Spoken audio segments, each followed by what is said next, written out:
Shavua Tov, and welcome to the weekly story, the weekly miracle story.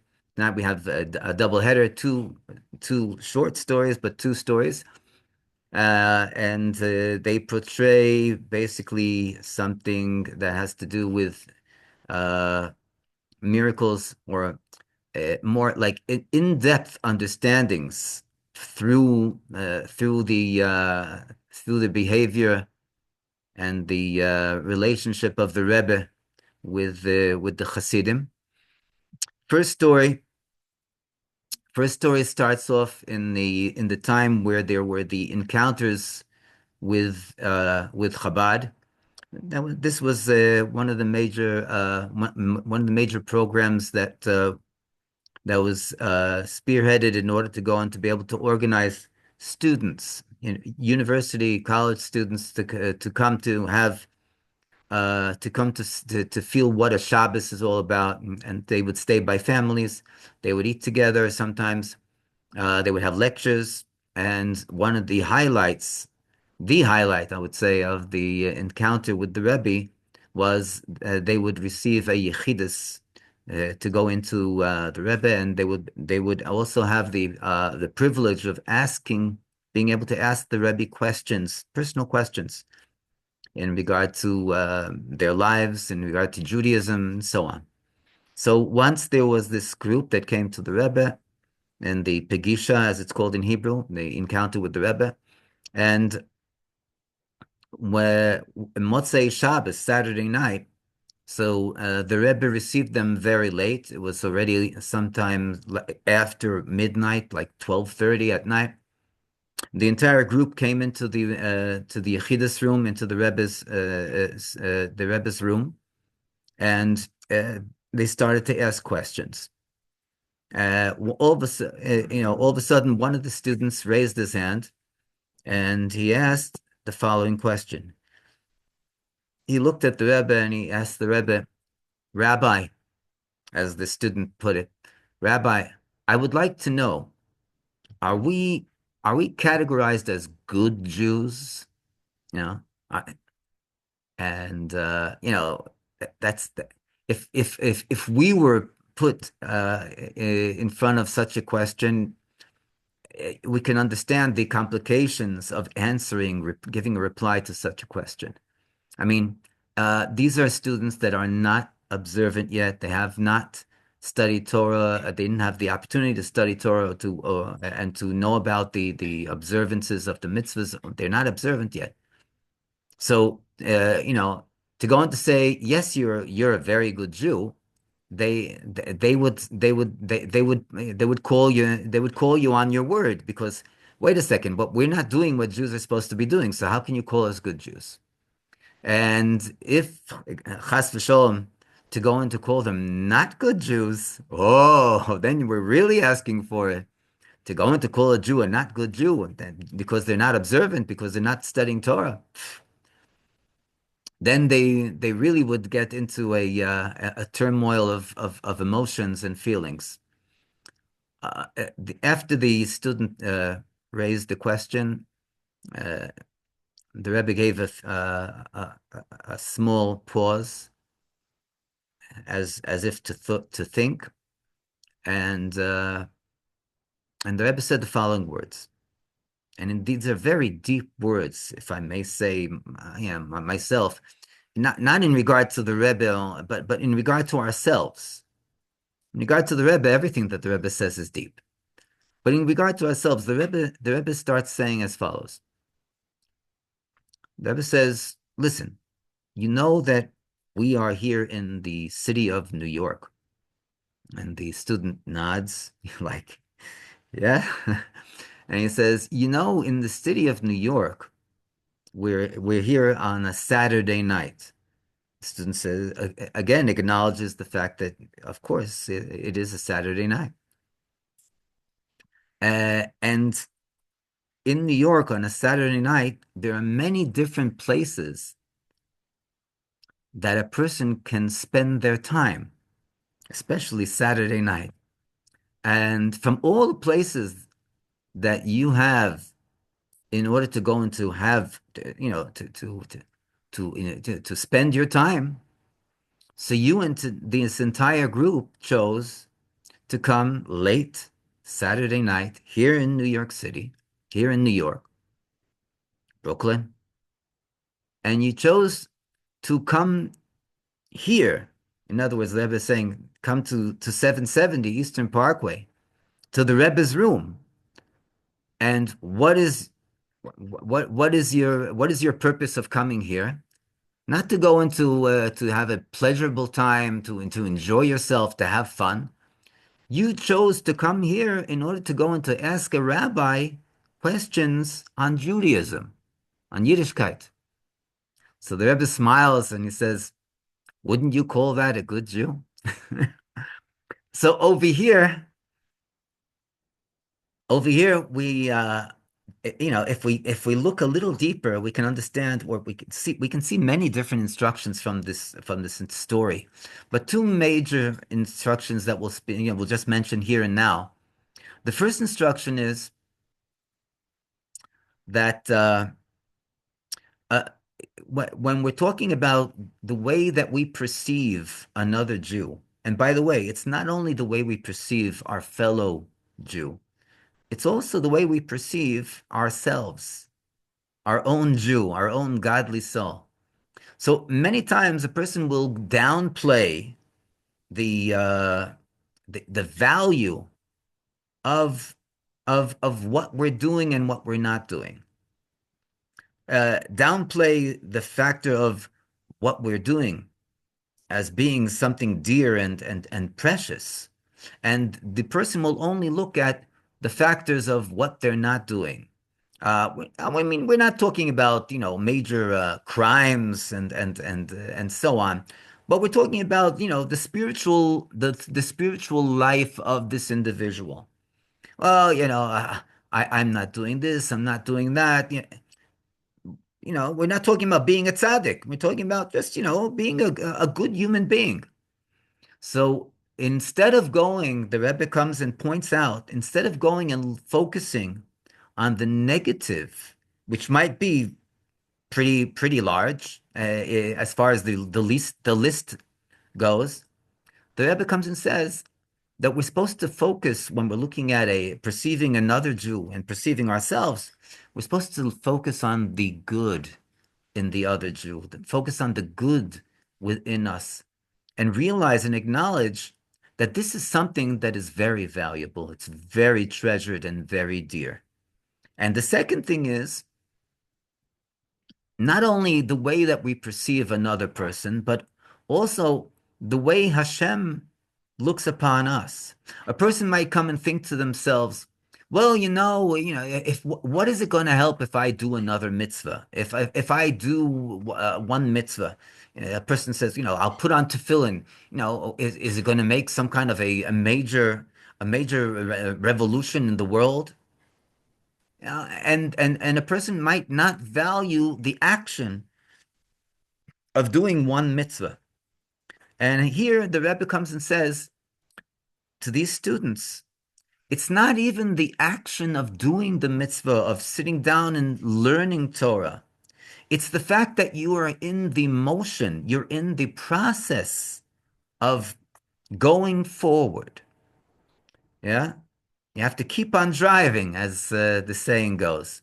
You're in the process of progressing, and you're here in New York after midnight, Saturday night, in order to go and to ask a rabbi, to ask the Rebbe questions about Judaism. This is already this is already showing and projecting the goodness and the wondrous, amazing value of each and every Jew here tonight.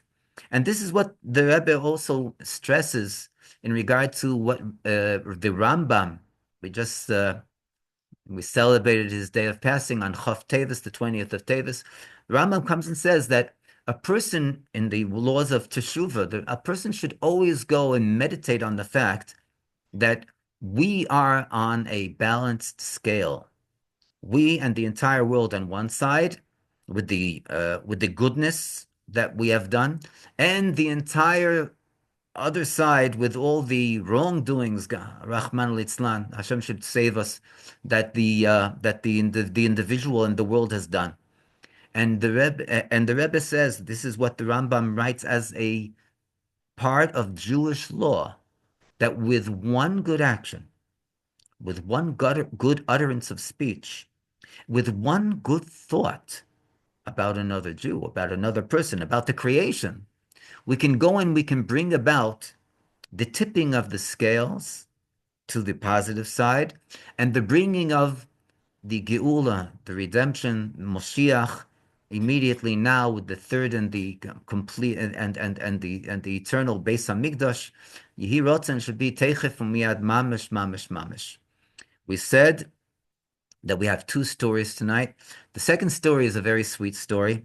It takes us to the night of the Seder. We see that this is also something that's connected to the period of time that we're going through in the Chumash, because right now, this upcoming parsha, we're going to be reading about the last three plagues that Hashem brought upon the Egyptians in order to go and to bring about the exodus of the entire Jewish nation from Mitzrayim, from Egypt.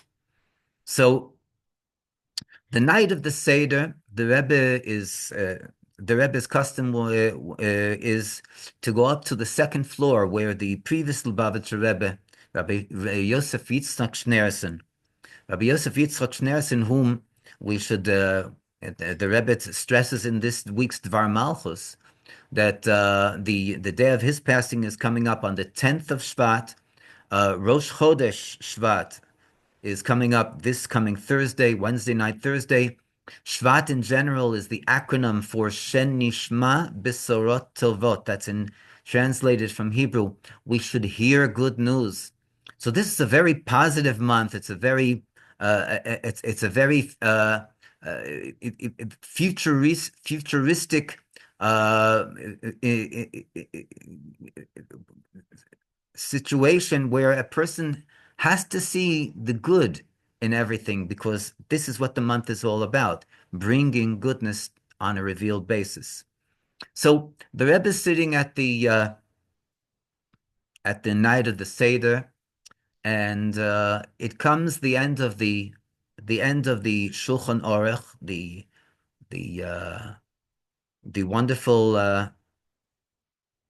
wonderful feast of the Seder night. And before the Rebbe benches, I mean, it's written in the order of the Haggadah. Before we bench, the custom is to pour the third cup, the Kos HaShlishi. Why do we pour the third cup? Because this is the cup that is one of the four cups that are parallel to the four coins of expression that Hashem says in regard to the Geula. V'hitzalti v'hotzeti v'lokachti v'go'alti. And this third cup is a cup that we pour in honor of the Birkat HaMazon, in honor of the grace after meals. And when we bench on a kos, we bench on a full cup, and this is the third cup. Afterwards, we have the fourth cup, and we also have, after benching, Birkat HaMazon, we also have the filling of the cup of Eliyahu Hanavi, who is Mevaser HaGeula, the one that heralds in the redemption. But the Rebbe changed from the order slightly, and even before he filled the third cup in honor of the Birkat HaMazon, the Rebbe fills actually the cup in honor of Eliyahu Hanavi, and this is before Birkat HaMazon, mind you. The Rebbe's brother-in-law, the Rashag, Rebbe Shmaryahu Gerari, was sitting at the Seder night with the Rebbe, and he noticed that the Rebbe makes this deviation, and makes this change in the order. And he made a notation in his mind to ask the Rebbe the next day why he made the change in the order, pouring the cup of Eliyahu Hanavi even before the cup that he poured for himself in honor of the third cup for the Birkat Hamazon, for the benching. And when the Rashag, the Rebbe's brother-in-law, asked the Rebbe smiled, and the Rebbe said as follows: You know, by the previous Lubavitcher Rebbe, by Rabbi Yosef Yitzchok Schneerson, so there were select years that the Frierdiker Rebbe, the previous Lubavitcher Rebbe, would make this change. He didn't do it on a regular basis, but there were select years that he chose to make this change, and he would fill the cup before Birkat Hamazon. He would fill the cup of Eliyahu Hanavi even before the cup of the Birkat Hamazon. Not as the order usually is, after benching, after the Birkat Hamazon. And then the Rebbe went on to say that in regard to my father-in-law, the revered previous Rebbe, so he knew, he was on a level that he knew when it was appropriate to fill the cup of Eliyahu Hanavi before benching, or otherwise, to fill it only after benching. But since, and the Rebbe in his humble manner says, but since I'm not on that level, I have the doubt whether the cup should be filled before or after. So, in order to go and to free myself from the doubt, so I, on a permanent basis, pour the wine into the cup before Birkat Hamazon, and even before I pour myself the third cup of wine. Then the Rebbe smiled at the Rashag, and the Rebbe said, besides the fact that it's very well known, I don't make it a secret, that I'm very much into the Geula, I'm very much into the coming of Mashiach and into the redemption. And therefore, how much more so when I have a doubt and I have the opportunity to go and to do something in order to herald in the redemption quicker, speedier, faster, how much more so that I take up the opportunity in order to do so. And since this cup is being poured in honor of Eliyahu Hanavi, and Eliyahu Hanavi is the one that is the Mevaser HaGeula, he is the one that is going to herald in the coming of Mashiach, the redemption. How much more so that I grab the opportunity in order to go and to pour the cup what sooner, as soon as possible, as soon as I can, before benching, and not to wait after benching. And this again comes and it gives us a personal instruction. As sweet as the beautiful story is, it gives us a personal instruction in regard to how we're supposed to perceive every single, like we said, quoting from the Rambam again, every single action, utterance of speech, every single thought that we have is meant to be imbued with the general idea of how are these actions and words and thoughts, how are they bringing the coming of Mashiach? How are they speeding up? How are they making faster the coming of the Geula? And with this having said, Yehi Ratzon that the Geula and the revelation of the Rebbe Shlita Melech Ha'Moshiach should come, and it should be immediately now. Yehi Adonenu Moreinu ve'Rabbeinu HaMelech HaMoshiach Chai v'Kayam le'olam voed. Amen.